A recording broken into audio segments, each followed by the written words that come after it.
Last night, we had another primary election night with a number of states going to vote. We had Virginia and Maine, South Carolina, Nevada, several others. A lot happened. We can't obviously focus on all of the important races, but I do want to touch on a couple very significant and some bizarre results from last night's primary elections. And joining me to help do that, Emma Vigeland of TYT Politics. Welcome to the show, Emma. Thanks so much for having me, John. It's good to have you back on.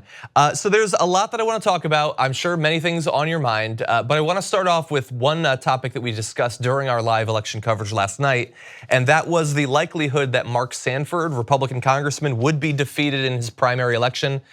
He was defeated, beaten by Katie Arrington, and it is widely believed, and I think objectively true, that he was defeated because of his mild criticism of Donald Trump. What do you think about that?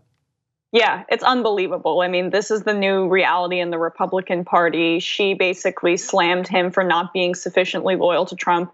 Sanford is a member of the Freedom Caucus. I mean, this isn't some moderate. This isn't some guy that's, that vocally critical of Donald Trump. But what Trump has sowed in the Republican Party is this kind of frenzied loyalty to him that is akin to fascism in some ways. And when you see people just blindly following leaders, I mean, that's what we criticize often about Republican voters.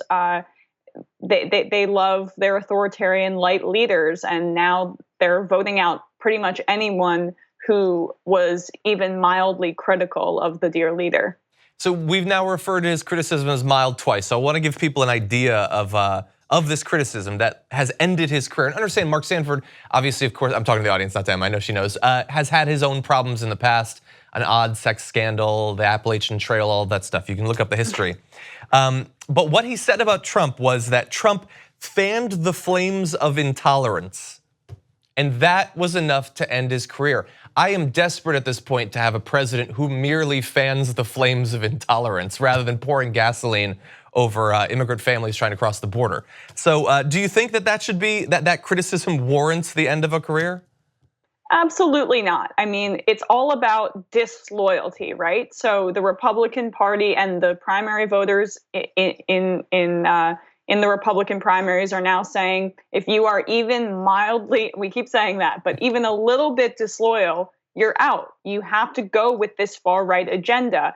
And I know we're always talking about the discord in the Democratic Party, in the DNC, but this cannot stand for that much longer. When you have a leader that is this extreme, and the voters who are active in their elections saying every single Republican has to be as extreme as our leader, I don't know how it is sustainable long term. Yeah, I've been wondering that about that as well. And so we have not just sort of an ideological shift inside of the party with, like, say, the Tea Party, where you had a number of politicians sort of coming in and representing this new wave. Here, it is very much a cult of personality around Donald Trump. So I guess this is a little bit broader of a question, but let's say that Donald Trump, and as I noted on the show yesterday, when you do the arithmetic for his age and BMI, is probably not going to be around forever. What happens to the Republican Party after Trump, as the figurehead for Trumpism, is gone?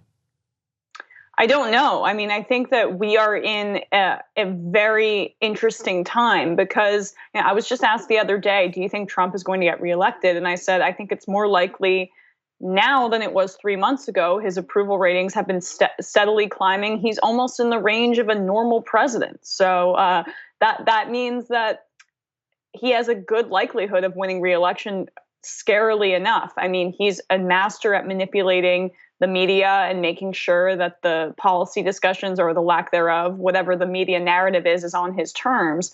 So if he's able to do that, then I don't know.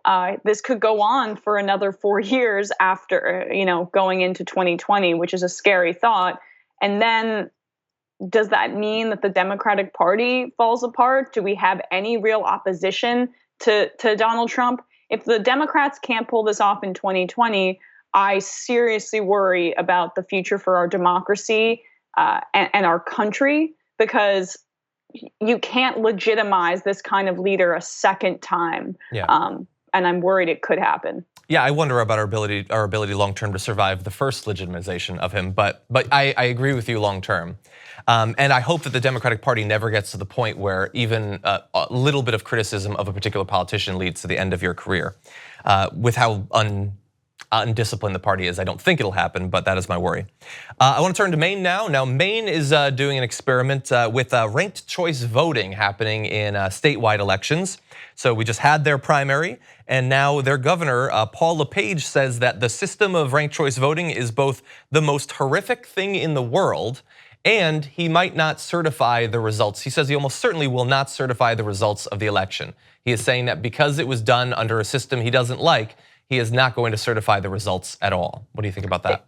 It's horrific for him because basically their adoption of this, as the article in Vox pointed out, it's seen as a rebuttal to LePage because he won. He was elected with, I think, less than 40% of the vote in 2010 and reelected just a little bit with a little bit higher percentage the next time around. So he's not a very popular governor in the state of Maine, and so they had this statewide ballot initiative where people said, yeah, we want to adopt an alternative voting system. And ranked choice voting, this is Maine is a really important test case for the country because obviously our electoral system is not representative of the entire country. I mean, the Electoral College has its own issues. It's only reversed the will of the people in the last two out of three of the major elections. So I think we need to begin experimenting with new voting